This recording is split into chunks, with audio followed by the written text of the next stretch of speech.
C'est l'heure de l'opinion de Nicolas Bétou. Pour la troisième fois en moins de 15 jours, il y aura du monde dans les manifs. Au fait, tous ces grévistes, est-ce qu'ils perdent à chaque fois leur journée de salaire?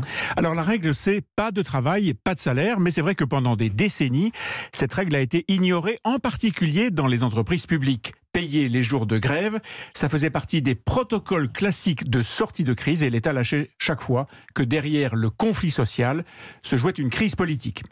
Bon, il a longtemps payé les grévistes, si je vous suis. Ce n'est plus le cas, Nicolas? Alors non, par exemple, à la SNCF, c'est Louis Gallois qui a supprimé cette pratique que son successeur, Guillaume Pepy, a même durci, puisqu'il a arrêté l'étalement des retenues de salaire. Ça se faisait jusque-là.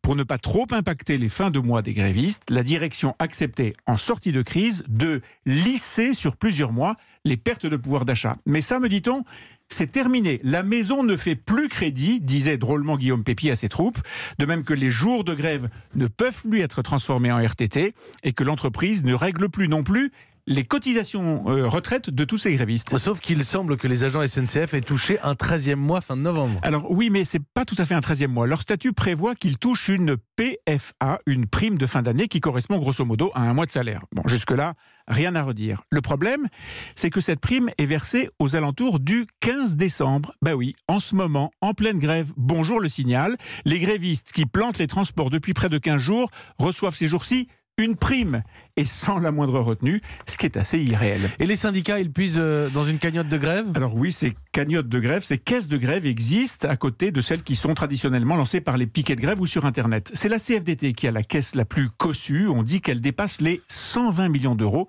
ce qui est évidemment considérable. La CGT est beaucoup moins riche. Et oui, elle appelle plus souvent à la grève et donc elle défraye plus souvent ses adhérents. En théorie, il y a une charte qui règle la distribution de la cagnotte aux grévistes. C'est assez cadré à la CFDT et c'est très flou à la CGT. Et justement, on aimerait bien savoir précisément d'où vient tout cet argent. Ce ne sont pas les cotisations des adhérents? Alors c'est ce qu'assure la CFDT par exemple. Bon, admettons, sauf que normalement, ces cotisations des adhérents qui alimentent les caisses de grève, elles devraient servir à quoi? Aux dépenses de fonctionnement du syndicat. Dès lors, qui paye ce que les adhérents ne payent pas? Eh bien, c'est l'État qui a versé 85 millions d'euros au syndicat l'an dernier. L'État, c'est-à-dire nous. Bon, on a exigé, à juste titre, une transparence absolue de Jean-Paul Delevoye sur ses rémunérations. Eh bien, j'aimerais beaucoup qu'il y ait la même exigence à l'égard des syndicats pour être certain que ce n'est pas l'État, que ce n'est pas nous qui payons les grévistes qui nous empêchent tous les jours de circuler.